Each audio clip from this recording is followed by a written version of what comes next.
तन्हाई का साया। शाम के धुंधलके में बसरा शहर के बाहर एक छोटा सा गांव आबाद था, जिसका नाम कुर्बतुश-शाम था। इस गांव में एक इमारती लकड़ी का व्यापारी रहता था, जिसका नाम फैजुल्लाह था।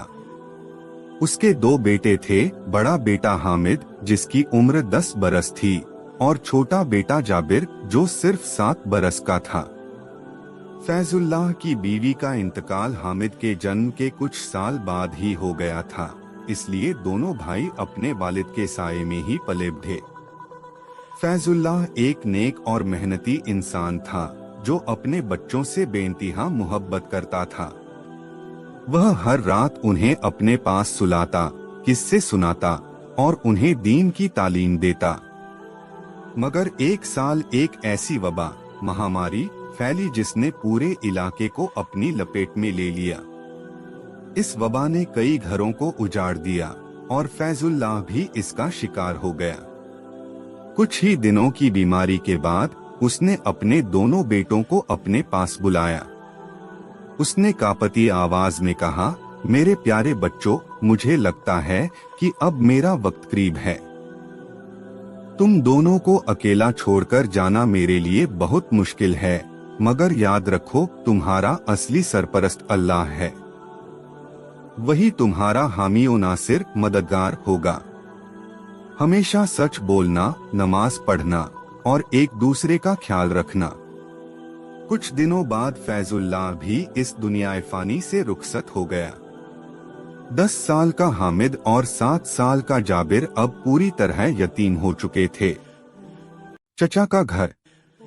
फैजुल्लाह के इंतकाल के बाद उसके भाई यानी हामिद और जाबिर के चचा रज्जाक ने दोनों बच्चों को अपने घर ले लिया। शुरुआत में रज्जाक ने अपने भतीजों के साथ अच्छा सुलूक किया, मगर धीरे धीरे उसकी बीवी, जिसका नाम सईदा था, इन दोनों बच्चों को बोझ समझने लगी। सईदा के अपने 3 बच्चे थे और वह चाहती थी कि घर का सारा मालो दौलत उसके अपने बच्चों को मिले, न कि यतीम भतीजों को। धीरे धीरे उसने हामिद और जाबिर के साथ बुरा सुलूक करना शुरू कर दिया। उन्हें अच्छा खाना नहीं दिया जाता, पुराने और फटे कपड़े पहनने को मिलते और घर के सारे मुश्किल काम जैसे पानी भरना, जानवरों की देखभाल, लकड़ी काटना उन्हीं से करवाए जाते। हामिद, जो अपने छोटे भाई से बहुत मोहब्बत करता था, हमेशा जाबिर को तसल्ली देता। एक रात जब जाबिर भूख से रो रहा था, हामिद ने उसे गले लगाकर कहा, रो मत जाबिर, अब्बा ने कहा था कि अल्लाह हमारा असली सरपरस्त है। वह हमें कभी नहीं भूलेगा। एक दिन जरूर हमारे अच्छे दिन आएंगे। जाबिर ने पूछा, भाई, हमें यह सब क्यों झेलना पड़ रहा है? क्या हमने कोई गुनाह किया है? हामिद ने जवाब दिया, नहीं जाबिर, यह अल्लाह की तरफ से एक आजमाइश है। नबी करीम सल्लल्लाहु अलैहि वसल्लम खुद भी यतीम थे और उन्होंने भी बचपन में बहुत मुश्किलें झेली। हमें उनकी तरह सब्र करना चाहिए। चची की सख्ती। वक्त गुजरने के साथ साथ सईदा की सख्ती और बढ़ती गई। एक दिन सईदा ने रज्जाक से कहा, यह दोनों बच्चे हमारे घर पर बोझ हैं। इनकी वजह से हमारे अपने बच्चों का हिस्सा कम हो जाता है। क्यों न हम इन्हें किसी और के हवाले कर दें? रज्जाक शुरू में इस बात के लिए राजी नहीं था, क्योंकि वह अपने मरहूम भाई से किया वादा याद रखता था। मगर सईदा की मुसलसल नुक्ताचीनी, आलोचना और घर में रोज के झगड़ों से तंग आकर आखिरकार उसने एक बीच का रास्ता निकाला। उसने दोनों बच्चों को घर के पीछे बने एक छोटे से कमरे में रहने की इजाजत दी, जो पहले जानवरों के चारे के लिए इस्तेमाल होता था। हामिद और जाबिर अब उस छोटे, ठंडे और अंधेरे कमरे में रहने लगे। उन्हें दिन भर घर के काम करने पड़ते और रात को थके हारे उसी कमरे में सो जाते।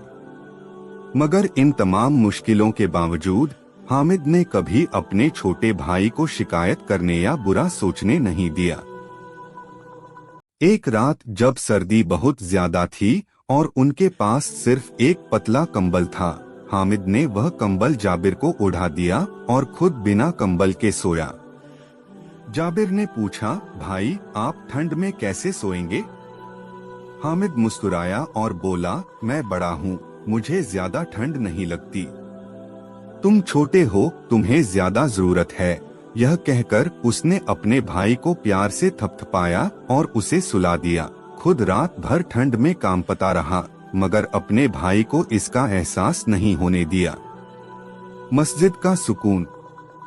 हामिद और जाबिर के लिए सबसे बड़ा सुकून मोहल्ले की मस्जिद में मिलता था। हर रोज फजर की नमाज के बाद दोनों भाई मस्जिद में ही रुक जाते, जहां एक बुजुर्ग इमाम, जिनका नाम शेख अब्दुल्लाह था, बच्चों को कुरान की तालीम देते। शेख अब्दुल्लाह ने जल्द ही महसूस कर लिया कि यह दोनों बच्चे किसी तकलीफ में हैं। उनके कपड़े फटे पुराने होते, चेहरे पर हमेशा एक उदासी छाई रहती, मगर इसके बावजूद उनकी आंखों में एक अजीब सी मासूमियत और नेकी की चमक थी। एक दिन शेख अब्दुल्लाह ने हामिद को अलग बुलाकर पूछा, बेटा तुम दोनों की हालत देखकर मुझे फिक्र होती है। क्या तुम्हारे घर में सब ठीक है? हामिद ने पहले तो झिझकते हुए कुछ नहीं बताया, क्योंकि उसे अपने चचा की बदनामी का डर था। मगर शेख अब्दुल्लाह के प्यार और शफकत, करुणा भरे लहजे को देखकर उसने धीरे धीरे सारी बात बता दी। चची की सख्ती, ठंडा कमरा, कम खाना और मुश्किल का। शेख अब्दुल्लाह का दिल यह सुनकर बहुत दुखी हुआ।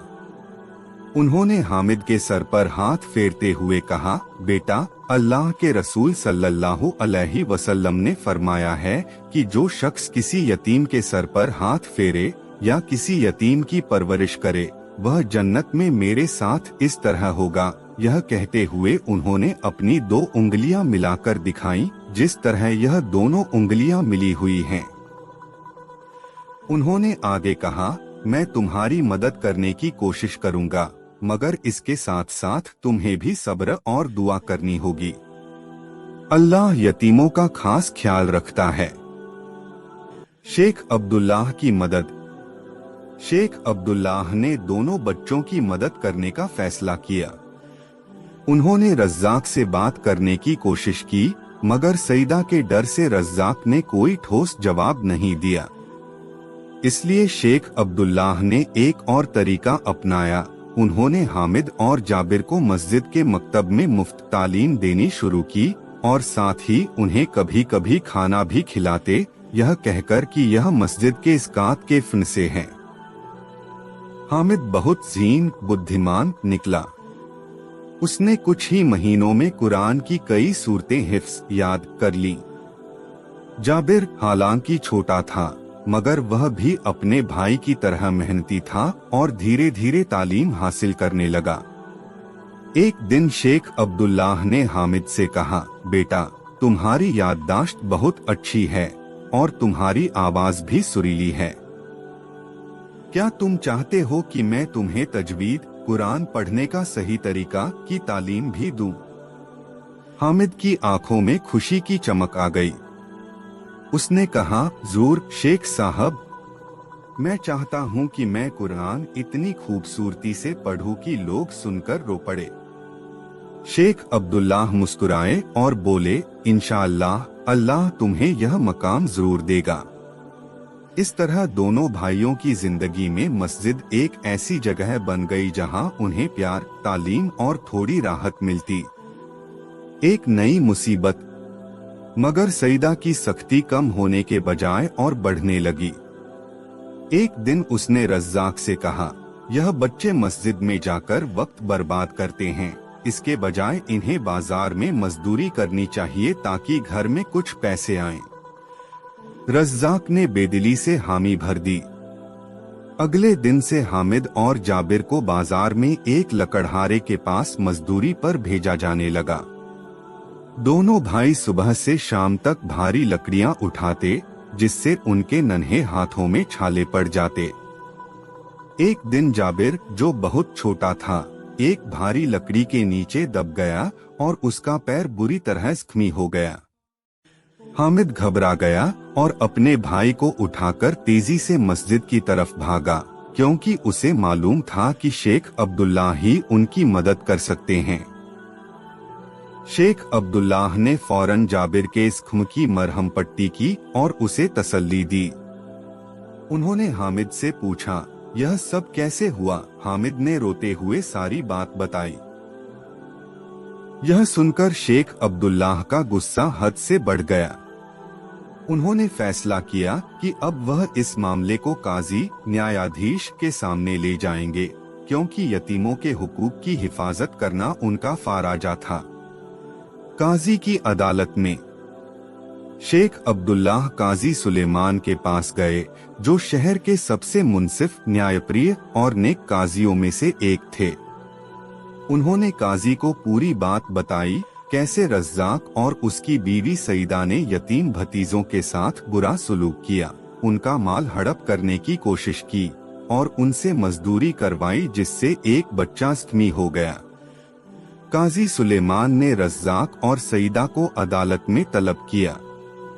जब पूरा माजरा सामने आया तो काजी सुलेमान ने सख्त लहजे में कहा, क्या तुम्हें मालूम नहीं कि यतीम का माल खाना आग खाने के बराबर है? अल्लाह ने कुरान में साफ फरमाया है, बेशक जो लोग यतीमों का माल नाहक अन्यायपूर्ण तरीके से खाते हैं, वह अपने पेट में सिर्फ आग भरते हैं और वह जल्द ही भड़कती हुई आग में झोंके जाएंगे। रज्जाक शर्मिंदा होकर सर झुकाए खड़ा रहा, जबकि सईदा सफाई देने की कोशिश करती रही, मगर काजी सुलेमान ने उसकी एक न सुनी। काजी सुलेमान ने हुक्म दिया कि हामिद और जाबिर के वालिद की जो भी विरासत जायदाद बची थी, उसका पूरा हिसाब लगाकर उसे दोनों बच्चों के नाम महफूज किया जाए और जब तक वे बालिग न हो जाएं, उनकी सरपरस्ती एक अमानतदार, भरोसेमंद शख्स को सौंपी जाए। उन्होंने शेख अब्दुल्लाह से पूछा कि क्या वह इस जिम्मेदारी को उठाने के लिए तैयार हैं। शेख अब्दुल्लाह ने खुशी से हामी भर दी। उन्होंने कहा, मैं इन बच्चों को अपने घर ले जाऊंगा और अपने बच्चों की तरह उनकी परवरिश करूंगा। शेख अब्दुल्लाह के घर में नई जिंदगी। हामिद और जाबिर अब शेख अब्दुल्लाह के घर में रहने लगे। शेख अब्दुल्लाह की बीवी बीबी सफिया एक बहुत ही नेक और मोहब्बत करने वाली औरत थीं। उन्होंने दोनों यतीम बच्चों को अपने बच्चों की तरह ही प्यार दिया, बल्कि कभी कभी उनका ख्याल कुछ ज्यादा ही रखती, यह सोचकर कि यह बच्चे पहले ही बहुत तकलीफ झेल चुके हैं। पहली बार वर्षों में हामिद और जाबिर ने एक गर्म और आरामदायक बिस्तर पर सोया, अच्छा खाना खाया और साफ कपड़े पहने, मगर उनके दिलों में अभी भी अपने वालिद की याद और अपने चचाची के सुलूक का ज़ख्म ताज़ा था।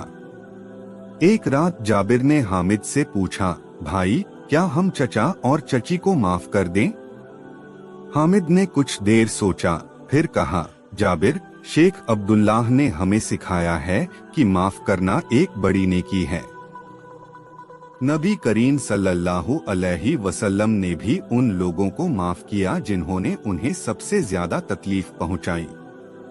हमें भी चचाची को माफ कर देना चाहिए, मगर इसका मतलब यह नहीं कि हम उनकी गलत हरकतों को भूल जाएं। हमें सिर्फ अपने दिल से नफरत निकालनी है। जाबिर ने अपने बड़े भाई की बात मान ली और दोनों भाइयों ने उस रात दुआ की कि अल्लाह उनके चचाची को हिदायत, सद्बुद्धि दे, तालीम में तरक्की। शेख अब्दुल्लाह के घर में रहते हुए हामिद और जाबिर ने अपनी तालीम पर पूरा ध्यान दिया। हामिद ने कुछ ही सालों में पूरा कुरान हिफ्ज कर लिया और उसकी तिलावत इतनी खूबसूरत हो गई कि मस्जिद में लोग खास तौर पर उसकी तिलावत सुनने आते। जाबिर हालांकि अपने भाई जितना हाफिज नहीं बन सका, मगर उसने फिक्ह, इस्लामी कानून और हदीस के इल्म में महारत हासिल की। दोनों भाइयों के बीच गहरी मोहब्बत और एक दूसरे की मदद का जज्बा हमेशा बना रहा। एक दिन शेख अब्दुल्लाह ने दोनों भाइयों को बुलाकर कहा, बेटो, तुम दोनों ने बहुत मेहनत की है। अब वक्त आ गया है कि तुम अपने वालिद की छोड़ी हुई विरासत को संभालो। तुम्हारा माल अब तुम्हारे हवाले किया जा सकता है, क्योंकि तुम दोनों समझदार और बालिग हो चुके हो।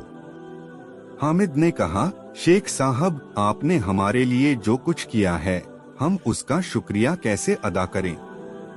आप हमारे लिए किसी वालिद से कम नहीं। शेख अब्दुल्लाह की आंखों में आंसू आ गए। उन्होंने कहा, बेटा, यह मेरा फाराजा था। नबी करीम सल्लल्लाहु अलैहि वसल्लम ने यतीमों की कफालत देखभाल करने का जो सवाब बताया है, वह मेरे लिए काफी इनाम है। चचा से मुलाकात। सालों बाद जब हामिद और जाबिर दोनों जवान और काबिल बन चुके थे, एक दिन उन्हें खबर मिली कि उनके चचा रज़्ज़ाक की माली हालत बहुत खराब हो गई है। उसका कारोबार डूब गया था और वह का राजा के बोझ तले दब गया था। सईदा भी बहुत बीमार रहने लगी थी। यह खबर सुनकर हामिद और जाबिर के दिल में एक अजीब सी कशमकश हुई। जाबिर ने कहा, भाई, उन्होंने हमारे साथ इतना बुरा सुलूक किया था, क्या हमें उनकी मदद करनी चाहिए? हामिद ने अपने छोटे भाई का हाथ थामते हुए कहा, जाबिर, याद है शेख अब्दुल्लाह ने हमें क्या सिखाया था? नेकी का बदला बुराई से नहीं दिया जाता। अल्लाह ने कुरान में फरमाया है, बुराई का बदला उसी जैसी बुराई से दो, मगर जो माफ कर दे और सुलह कर ले, उसका अजर अल्लाह के जिम्मे है। हमें उनकी मदद करनी चाहिए, चाहे उन्होंने हमारे साथ जो भी किया हो। दोनों भाई अपने चचा के घर गए। जब रज़्ज़ाक ने उन्हें देखा तो शर्मिंदगी से उसकी नजरें झुक गईं। उसने कांपती आवाज में कहा, मुझे माफ कर दो बच्चों, मैंने तुम्हारे साथ बहुत जुल्म किया। मैं तुम्हारे सामने आने के काबिल नहीं हूँ। हामिद ने आगे बढ़कर अपने चचा को गले लगाया और कहा, चचा जान, हमने आपको बहुत पहले माफ कर दिया था। आज हम आपकी मदद करने आए हैं, क्योंकि यही हमारे दीन की तालीम है। हामिद और जाबिर ने अपने चचा का काराजा उतारा, सईदा के इलाज का इंतजाम किया और उनके परिवार की हर तरह से मदद की। सईदा यह देखकर बहुत शर्मिंदा हुई और उसने रोते हुए दोनों भाइयों से माफी मांगी। उसने कहा, मैंने तुम्हारे साथ जो किया वह कभी माफी के लायक नहीं, मगर तुम्हारी यह नेकी देखकर मुझे एहसास हुआ कि मैं कितनी गलत थी। पूरी की हुई दास्तान। साल गुजरते गए। हामिद एक मशहूर कारी, कुरान पढ़ने वाला और आलिम बन गया, जिसकी तिलावत सुनने दूर दूर से लोग आते। जाबिर एक इंसाफ पसंद काजी बना, जो अपने चचाची के साथ हुए वाक़ये से सबक लेकर हमेशा यतीमों और कमजोरों के हुकूक की हिफाजत करता। दोनों भाइयों ने मिलकर अपने गांव में एक बड़ा यतीम खाना, अनाथालय बनवाया, जहां उन जैसे यतीम बच्चों को प्यार, तालीम और सहारा मिल सके। उन्होंने इस यतीम खाने का नाम अपने वालिद के नाम पर दारुल फैज रखा। एक दिन जब हामिद और जाबिर उस यतीम खाने में बच्चों के साथ बैठे थे, एक छोटे बच्चे ने पूछा, आप दोनों इतने मेहरबान क्यों हैं? आप हमेशा हमारी इतनी फिक्र क्यों करते हैं? हामिद ने मुस्कुराते हुए जवाब दिया, क्योंकि हम भी कभी तुम्हारी तरह यतीम थे, बेसहारा थे और हमने भी बहुत तकलीफें झेली, मगर अल्लाह ने हमें कभी अकेला नहीं छोड़ा। उसने हमारे लिए शेख अब्दुल्लाह जैसे नेक इंसान भेजे। अब हम चाहते हैं कि तुम भी कभी अकेलापन महसूस न करो। जाबिर ने आगे कहा, याद रखो बच्चों, अल्लाह यतीमों का खास ख्याल रखता है। नबी करीम सल्लल्लाहु अलैहि वसल्लम खुद भी यतीम थे और अल्लाह ने उन्हें पूरी दुनिया के लिए रहमत बनाया। तुम्हारी जिंदगी में भी अल्लाह की तरफ से बड़ी हिकमत, बुद्धिमत्ता छुपी हो सकती है। सबक। इस दिलचस्प कहानी से हमें कई अहम सबक मिलते हैं। यतीमों की कफालत का अजीम सवाब। जो शख्स किसी यतीम की परवरिश करता है, नबी करीम सल्लल्लाहु अलैहि वसल्लम ने उसे जन्नत में अपने साथ होने की खुशखबरी दी है। भाइयों की मोहब्बत और कुर्बानी। हामिद का अपने छोटे भाई के लिए अपनी जरूरतों की कुर्बानी देना भाईचारे की बेहतरीन मिसाल है। यतीम का माल हड़पना सख्त गुनाह है। कुरान ने इसे साफ लफ्जों में आग खाने के बराबर करार दिया है। माफी और नेकी का बदला नेकी से देना। हामिद और जाबिर ने अपने चचाची को माफ किया और उनकी मुसीबत में मदद की, जो असली इस्लामी किरदार की मिसाल है। सब्र का इनाम आखिरकार मिलता है, चाहे कितनी भी मुश्किलें आएं। अल्लाह पर भरोसा रखने वालों को आखिरकार राहत और कामयाबी नसीब होती है।